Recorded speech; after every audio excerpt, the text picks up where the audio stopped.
പിന്നെ ഞാൻ നേരത്തെ പറഞ്ഞില്ലേ പാരസെറ്റമോളിൻ്റെ കാര്യം, എല്ലാവരും ഉപയോഗിക്കുന്ന ഒരു കാര്യമാണ്. മരിയ ഒരു ദിവസം പറഞ്ഞായിരുന്നു മരിയ ഉപയോഗിക്കാറുണ്ടെന്ന് പാരസെറ്റമോൾ.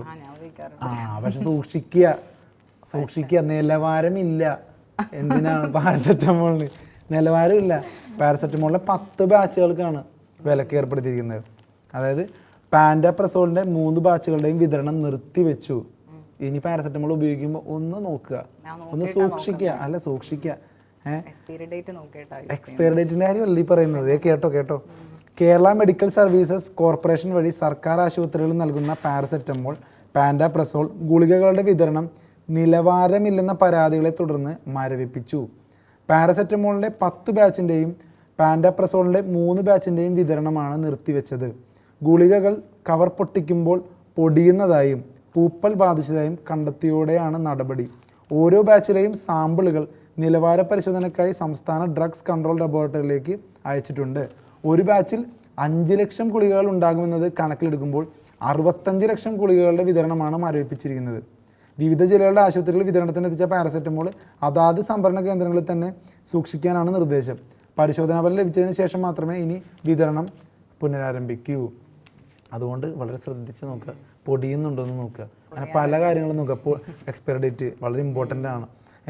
ഒന്ന് ആലോചിച്ച് നോക്കി, അതായത് എത്രത്തോളം അത് പ്രത്യേകിച്ച് ബ്രാൻഡിൻ്റെ പേരടക്കം നോക്കുക. 10ഓളം ബാച്ചിൻ്റെയാണ് ഈ പറയുന്ന പോലെ പാരസെറ്റമോൾ, 10ഓളം. അതുകൊണ്ട് ഗവൺമെൻറ് ആശുപത്രികളിലൊക്കെ ഇങ്ങനത്തെ ഒരു സ്ഥിതി എന്നുള്ളത് വളരെ ഗുരുതരമായ കാര്യമാണ്. കാരണം സാധാരണക്കാരുടെ ഒരു അത്താണിയാണ് ഗവൺമെൻറ് ആശുപത്രി.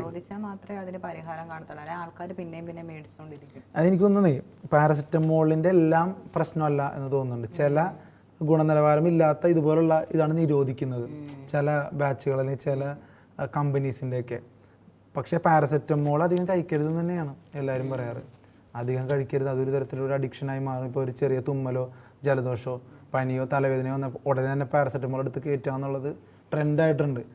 പക്ഷേ ഒന്ന് വെയിറ്റ് ചെയ്യുക എന്ന് ചില ഡോക്ടർമാർ പറയാറുണ്ട്, 1-2 ദിവസം. പക്ഷെ നമുക്ക് ഉടനടി സഡൻ ചേഞ്ച് വേണം എന്നുള്ളതുകൊണ്ടാണ് ഹോസ്പിറ്റലിൽ പോവാതിരിക്കാനാണ് എല്ലാവരും നോക്കുന്നത്.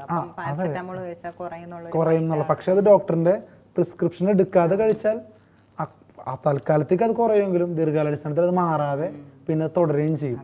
അതുകൊണ്ട് പാരസെറ്റമോൾ ആയിക്കോട്ടെ, ഏത് മരുന്നുകളായിക്കോട്ടെ, നിങ്ങൾ സ്വയം ചികിത്സ നടത്താതെ ഒരു ഡോക്ടറിൻ്റെ അടുത്ത് പോവുക. അത് ഗവൺമെൻറ് ഹോസ്പിറ്റലിലാവാം. ഇപ്പോൾ ഗവൺമെൻറ് ഹോസ്പിറ്റലിലടക്കം ചില മരുന്നുകൾക്ക് ഗുണനിലവാരമില്ല എന്ന് പറയുന്നുണ്ട്. പക്ഷേ എല്ലായിടത്തും അങ്ങനെയല്ല. അതുകൊണ്ട് ഹോസ്പിറ്റലിൽ പോവുക, ഡോക്ടറിനോട് പറയുക, ഡോക്ടറിൻ്റെ പ്രിസ്ക്രിപ്ഷൻ മേടിക്കുക, അതിനനുസരിച്ച് മരുന്നുകൾ കഴിക്കുക. ദയവായിട്ട് സ്വയം ചികിത്സ നടത്തി പണി മേടിച്ച് വെക്കരുത്. താൽക്കാലികമായിട്ടൊരു ആശ്വാസം കിട്ടുമെങ്കിലും ദീർഘകാലാടിസ്ഥാനത്തിൽ ഒരു ദുഃഖത്തിന് അത് കാരണമാകരുത്. അതുകൊണ്ട് പറയുകയാണ്, ശ്രദ്ധിക്കുക. അല്ലേ? ഓക്കെ.